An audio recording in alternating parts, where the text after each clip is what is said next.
بگڑ جائیں گے، جیسا خدا نخواستہ جیسا دوسرے ملکوں میں جیسا آپ نے سری لنکا کی مثال دی ہے.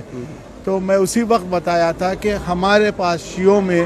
مرجع نام کی ایک چیز ہے جو ہمارے مرجع کی جو تقلید کرتے ہیں،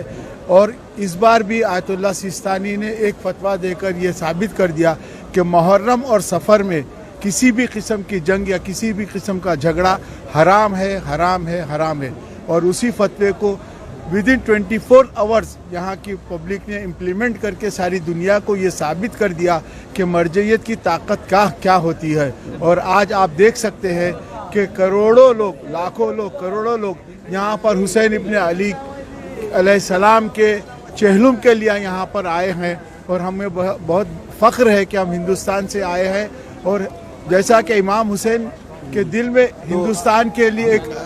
مخصوص جگہ تھی، آج ہمارے ہندوستان کے جو شیعہ بھائی یہاں پر آ کے ہندوستان کا پرچم لہرا کے ساری دنیا کو بتا رہے ہیں کہ امام حسین علیہ السلام کا جو پیغام تھا وہ انسانیت کے لیے تھا، صرف اسلام یا مسلمانوں کے لیے نہیں تھا. اور یہ ہمارے لیے فخر کی بات ہے. اور یہی آپ سب چیز دیکھیں گے کہ یہاں پہ صرف اور صرف جو لوگ ہیں صرف شیعہ لوگ نہیں ہیں. یہاں